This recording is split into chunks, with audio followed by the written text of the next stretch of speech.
നല്ല രീതിയിൽ കൊളസ്ട്രോളും ലിവർ ഫാറ്റൊക്കെ ഉള്ള ആളുകളാണ് ഇതുപോലെ നിങ്ങൾ ഒരു ഗ്ലാസ് വീതം വെള്ളം ഉണ്ടാക്കിയിട്ട് നല്ല കൊളസ്ട്രോളും ലിവർ ഫാറ്റൊക്കെ ഉണ്ടെങ്കിൽ അടുപ്പിച്ച് ഇങ്ങനെ കഴിക്കുവാണെങ്കിൽ ഉണ്ടല്ലോ വയറിനകത്ത് എത്ര വലിയ ഫാറ്റും ഒക്കെ ആണെങ്കിലും അത് മാറിയിട്ട് നല്ല രീതിയിൽ കൊളസ്ട്രോൾ നോർമൽ ആവാനൊക്കെ ആയിട്ട് നല്ലതാണ്. പിന്നെ ഇതിങ്ങനെ കഴിക്കുവാണെങ്കിൽ ഉണ്ടല്ലോ ഗ്യാസ് ട്രബിൾ അസിഡിറ്റി പ്രശ്നമുള്ളവർക്ക് വയറിനും അത് നല്ലതാണ്. അപ്പോൾ ഉണ്ടാക്കി നോക്കട്ടോ. അപ്പോൾ ഇതുപോലെ ചെറിയൊരു കഷ്ണം ഇഞ്ചി എടുക്കണേ.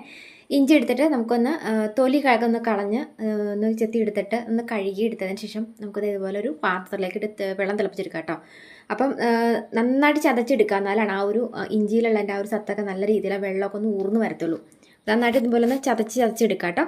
പേസ്റ്റ് പോലെ ഒന്ന് ചതച്ചെടുത്തതിന് ശേഷം ഉണ്ടല്ലോ നമുക്ക് ഇതിനകത്തേക്ക് ഒരു സ്പൂണോളം വരുന്ന രീതിയിൽ പെരിഞ്ചീരകമല്ലേ, ഗ്യാസ് ട്രബിൾ അസിഡിറ്റി പ്രശ്നങ്ങളൊക്കെ ഉള്ളവർക്ക്, ദഹന പ്രശ്നമൊക്കെ ഉള്ളവർക്ക് ഇങ്ങനെ വെള്ളം ഉണ്ടാക്കി കുടിക്കുന്നത് നല്ലതാണ് കേട്ടോ. അപ്പം ഭക്ഷണത്തിന് ശേഷമൊക്കെ വയറ് കമ്പിക്കലൊക്കെ ഉണ്ടെങ്കിൽ ഇതിങ്ങനെ കഴിക്കണേ. അപ്പം ചെറിയൊരു സ്പൂണോളം വരുന്ന രീതിയിൽ നമുക്ക് പെരിഞ്ചീരകം ഇട്ട് കൊടുക്കാം. നിങ്ങളൊക്കെ കണ്ടിട്ടില്ല നമ്മൾ ഈ ഹോട്ടലുകളിലൊക്കെ ചെന്ന് കഴിഞ്ഞാൽ പെരിഞ്ചീരകം ഇങ്ങനെ അവിടെ ഫ്രണ്ടിലൊക്കെ എടുത്ത് വെച്ചേക്കുന്നത് നല്ല രീതിയിൽ ഗ്യാസ് മാറാനായിട്ട്, ഗ്യാസ് ട്രബിളൊക്കെ ഉണ്ടെങ്കിൽ മാറാനായിട്ട് നല്ലതാണ് കേട്ടോ.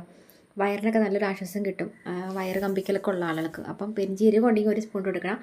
പിന്നെ നമുക്ക് നമ്മുടെയൊക്കെ വീടിൻ്റെയൊക്കെ മിക്കവരൊക്കെ വീടിന് മുറ്റത്തുണ്ട് പേരയുടെ ഇല. അപ്പോൾ ഈ പേരയുടെ ഇല കൊളസ്ട്രോൾ കുറയ്ക്കാൻ നല്ലതാണ് കേട്ടോ. അപ്പം നല്ല രീതിയിൽ ഫാറ്റും കൊളസ്ട്രോളൊക്കെ ഉള്ളവർക്ക് പേരയുടെ ഇല ഉണ്ടെങ്കിൽ ഇട്ട് കൊടുക്കാം. ഇല്ലെങ്കിൽ നിങ്ങൾ ഒരു ഒന്നോ രണ്ടോ തണ്ട് കറിവേപ്പില ഇട്ട് കൊടുക്കാൻ നല്ലതാണ് കേട്ടോ. അപ്പം കറിവേപ്പില ഉള്ളവർക്ക് കറിവേപ്പില ഇട്ട് കൊടുക്കാം. പേരയുടെ ഇല ഉണ്ടെങ്കിൽ പേരയുടെ ഇലയും കൂടി ഇട്ട് കൊടുക്കാനായിട്ട് ശ്രദ്ധിക്കുക കേട്ടോ.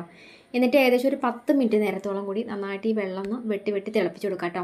നിങ്ങൾക്ക് പ്രമേഹമൊക്കെ ഉള്ള ആളുകളൊക്കെയാണ് ഉള്ളതെങ്കിൽ ഈ നിങ്ങൾ വെള്ളം തിളപ്പിക്കുന്നതിൻ്റെ കൂട്ടത്തിൽ ചെറിയൊരു കഷ്ണം വെളുത്തുള്ളിയും കൂടി ഇട്ട് കൊടുക്കുകയാണെങ്കിൽ പ്രമേഹ രോഗികൾക്കൊക്കെ കഴിക്കാൻ നല്ലതാണ് കേട്ടോ. അപ്പം ഞാനിപ്പോൾ ഇതിനകത്തൊക്കെ ഞാൻ വെളുത്തുള്ളി ഇട്ട് കൊടുത്തിട്ടില്ല കേട്ടോ. അപ്പം നിങ്ങൾക്ക് പ്രമേഹമൊക്കെ ഉള്ള ആളുകൾക്കൊക്കെ ആണെങ്കിൽ ഒരു അല്ലി വെളുത്തുള്ളി ഇട്ട് കൊടുക്കാം. പ്രമേഹം മാത്രമല്ല BP ഒക്കെ ഉള്ളവർക്ക് നല്ലതാണ്. BP കുറയാനായിട്ട് നല്ലതാണ് കേട്ടോ. BP കൂടുതൽ എന്നുള്ളവർ. അപ്പോൾ അതുകൊണ്ട് തന്നെ BP കുറവുള്ള ആളുകൾ, തീരെ കുറഞ്ഞിട്ട് ഇങ്ങനെ ഗുളിക കഴിക്കുന്നവരുണ്ടല്ലോ കൂടാനായിട്ട്, അങ്ങനെയുള്ളവർ ഇത് കഴിക്കരുത് കേട്ടോ. വെളുത്തുള്ളി ഇട്ടതിന് ശേഷം, അല്ലാണ്ട് വെളുത്തുള്ളി ഇല്ലാണ്ട് കഴിക്കാം.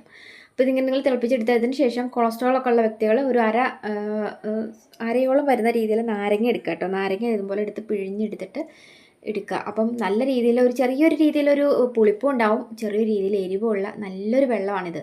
അപ്പം നിങ്ങൾ ഏതെങ്കിലും ഒരു നേരത്തെ കഴിച്ചാൽ മതി. ഉച്ചയ്ക്ക് ഭക്ഷണത്തിന് ശേഷം കഴിക്കാം, അതല്ലെങ്കിൽ വൈകുന്നേരം ചായക്കൊക്കെ പകരമായിട്ട് കഴിക്കാം.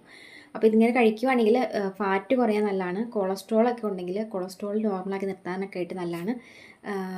ഗ്യാസ് ട്രബിൾ അസിഡിറ്റി പ്രശ്നമൊക്കെ ഉള്ളവർക്ക് അതും കുറയും. നല്ലൊരു ഡ്രിങ്കാണ് കേട്ടോ ഇത്.